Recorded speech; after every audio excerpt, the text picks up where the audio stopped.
Hey guys, just thought I'd give you a quick video today, some unscripted thoughts of mine regarding what's going on in the markets and the world of finance. We're going to very quickly look at the developments with COVID and the Omicron variant, what's happening in markets all around the world, but in particular in the US with the Nasdaq, the Dow Jones and the NYSE, for example. We're going to look at Jerome Powell's recent change of heart and his decision to maybe even tighten monetary policy and start tackling inflation. A couple developments in China regarding the CCP's regulatory authority and their crackdown on big tech. And then finally, we're going to look a little bit at Jack Dorsey, the fact that he's stepped down as Twitter CEO and his decision to focus on Square, which is going to be renamed Block. I'm thinking about making this a daily series where I just cover what happened the day before in the world of economics and finance throughout the entirety of December. So if you like this kind of video, let me know, leave a comment down below, tell me you want this or tell me you don't and I won't make these sort of videos. Just let me know what you think about that idea. This video was made possible by today's sponsor BLOCKFI, a crypto earn platform that can help you earn up to 9% on stablecoins and can get you up to $250 in free Bitcoin when you sign up with the link down below in the description. So I actually covered a little bit of news surrounding the Omicron variants a few days ago, and my thoughts were that the markets would jump back up a little bit after Omicron caused them to dip. And by and large, I was right for that first day, but then new threats emerged and the markets took a turn for the worse. Now, in my mind, the fact that markets outside of the US popped back up, like in the UK,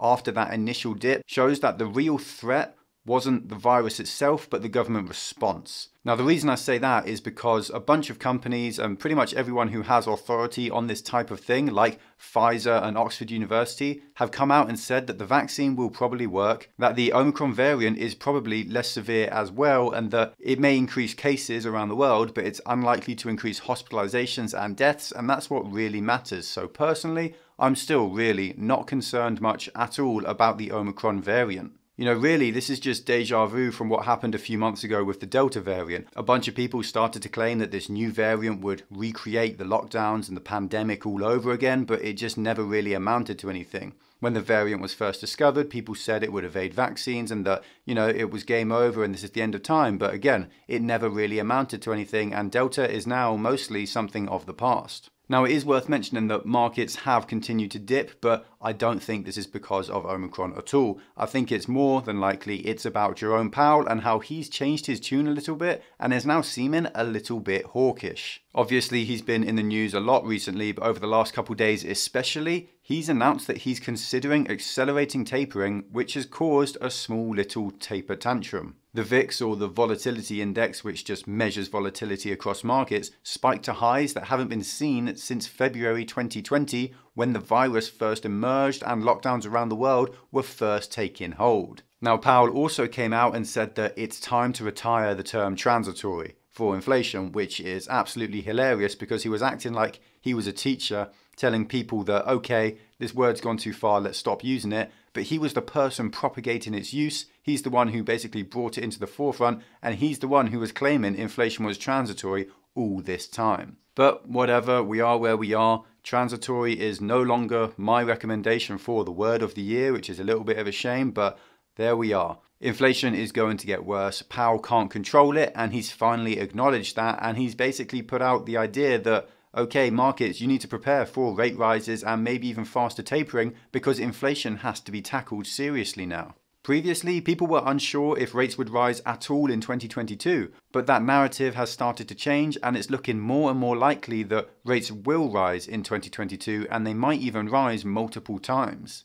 Now, obviously, the markets didn't like this, but this is actually very good for the economy. We finally have a Federal Reserve chairman who's going to treat inflation with the respect it deserves, and hopefully he's going to move in the right direction and stop inflating the market to these ridiculous levels through Fed asset purchases and the like. Nonetheless, the markets had a taper tantrum as we expected and sold off a little bit all around the world, to be honest. Of course, though, it was mostly concentrated in the US as you'd expect. We also saw some other things happen, like oil lost another 5% as tight monetary policy is often bearish for commodities. And that's on top of the fears of more lockdowns in the world on the Omicron variant, which again, I think are mostly unfounded. Now, of course, China has been in the news again, and again, it's because they're doing bad things. No surprise there. DD has been attacked by the CCP once more. They're basically allowed to make less profit than before. They've been targeted for having too high margins by the CCP. They are still having to leave foreign exchanges, which is going to make raising capital for them in the future really difficult, and it's also going to be really unfavorable for any foreign investor, maybe an American investor, who bought DD shares. Jim Cramer.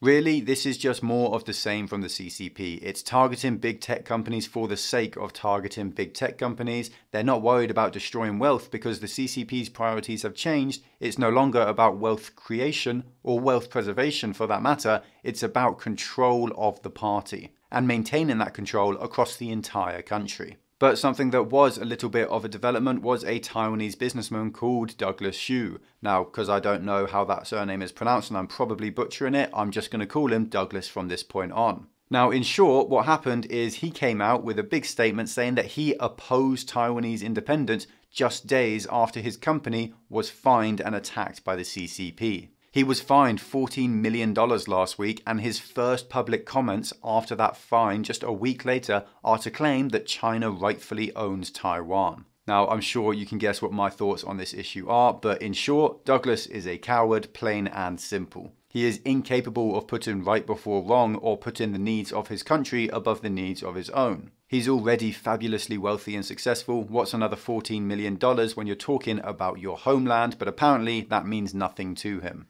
Of course, China's actions kidnapping Peng Shuai are likely to go basically unpunished, as the Winter Olympics will go ahead anyway as well. Again, this is an utter failure by the IOC, and I personally will be boycotting the Winter Olympics even if no one else has the balls. So regarding China, it's really just more of the same. More authoritarian moves by the CCP, more control, more lockdowns, more influence. It's not about business. Capitalism in China is moving towards being dead if it isn't already. But that's enough from China. Let's move on to the US and the big business news that I want to cover today, Jack Dorsey and Twitter. So first of all, he put out a bit of a weird tweet saying, "I love Twitter," and then hours later he announced that he was resigning from Twitter, which is a little bit funny if you ask me. On this news, pretty much instantly, the stock shot up 10%, but then it fell to -7% below its opening price. Why did this happen? Well, no one's going to know for absolutely sure, are they? But in my mind, I think that Twitter sucks, and people got excited that it was going to do well, and then they panicked as they realized that maybe change isn't always good.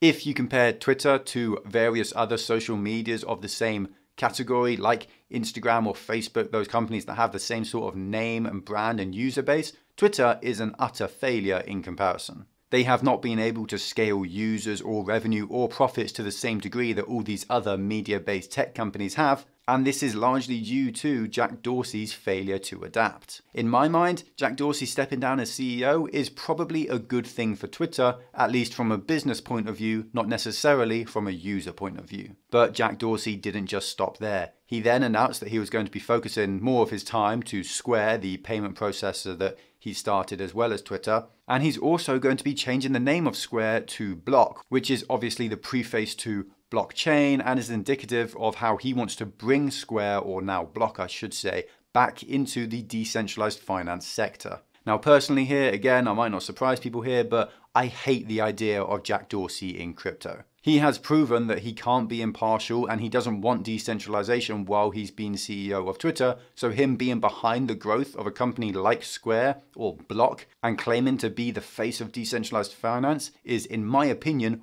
awful for the industry. So no surprise here, I do not look forward to seeing him as the CEO of Block. I don't look forward to what Block are going to do because I just don't trust Jack Dorsey at all. I didn't trust him with the Lightning Network, I didn't trust him with Bitcoin and his shilling for that, and I don't trust him behind Block either. Now that's pretty much it for the day. I hope you guys enjoyed this video. I know it's a lot less condensed, it's a lot less serious. It's not scripted either, but I've been thinking about making this a daily series, trying it out for December, where I just give you a rundown on what happened in the business world, or even, you know, a little bit of normal news as well, like when we see things like Peng Shuai getting kidnapped in China. So if you like this sort of thing, let me know. If you want to see this as a daily video, I'll probably post it a few hours before my other videos, and of course I'll keep up to date on my other videos as well, my more longer form scripted deep dive videos, which will be going out still at 5 PM every other day or so. If you enjoyed this video, then make sure to leave a like and a comment to bless the YouTube algorithm. You can also check out our Patreon if you want more content like this, like